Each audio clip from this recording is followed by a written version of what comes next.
Dhaamsa hatattamaa bahar qabamuu irratti balloon dhaamsa hatattamaa haala rifaasisaa akkasuma haala sodaachisaadhaan innillee akka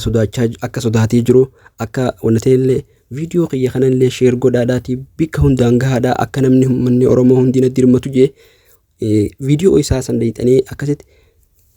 wanna godhu qabdanii jechuu akka manni Oromoo itti dirmatuuf dhaamsa isaa kana akka dhagahaniif itti dirmataniif namoo wajjin barbaadan ka'anii arraan tana bahar harka diinaatiin qabame yeroo jiru kanatti wallaahi ani hedduu takka rifadhe jechuudhaan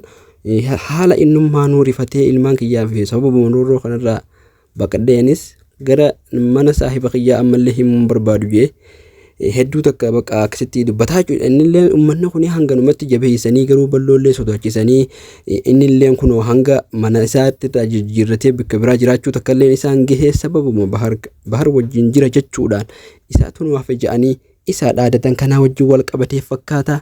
Akkasumatti duraan bahar kanaanillee kophaan deemin jechaanitiin ture ja'a garuu nuti illee dhageenye akkasuma jechaani ture haa ta'u haala saniin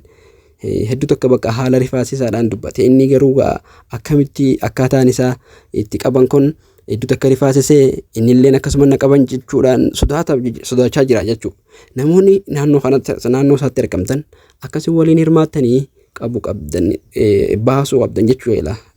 Akkasii yoo yeelaa baastan malee innillee haala sodaachisaa keessa jira. Uummanni sheexaanni uummanni falfala nama godhu san uummanni abaaramaan san akkanatti bakka isaan kana hunda sodaachisanii manarraa baasuudhaan kaan kunoo bahar qabuudhaan hidhamee isaan harka jira jechuu balloolleen akkasuma na qaban jechuu anallee yoo akkasuma na godhan haana godhanii malee hin taa'u isatti hin ta'a jechuudhaan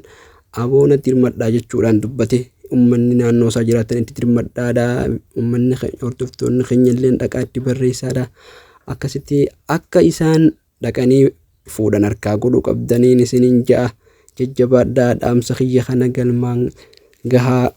akka waan je'eefin isiniin jechaa jira galatoomaadhaa hundumti keessanuu uummanni keenya hedduu takka bakka lamaaf rakkachaa jirtanii hedduu takka bakka hammaan tana rabbiin gehinuu naajuu arran tana abaluu qabame jechaa ooluudhaa miti rabbiin warreen akkasi gammachuudhaan jiraatu rabbiin haa godhu rabbiin irraa haa buusu waan akkanatti nu hiraarsee gamaa gamanaan nu ari'aa oolaa tanas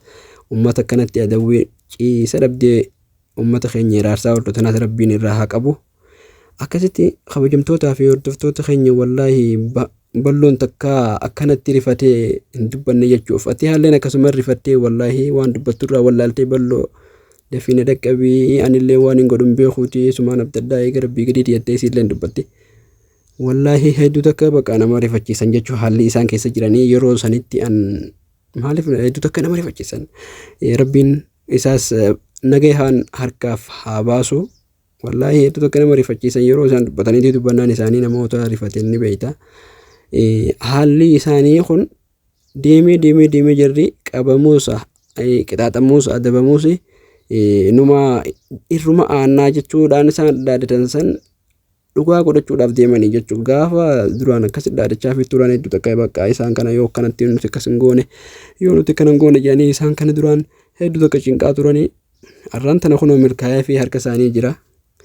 maal godhan gaasilaahu rabbiitu fidee bahuun isaatis waan nafne kuni wallaahi akkasitti numa bahaa jechuudha wanni isaan wanna godhan hin jirtu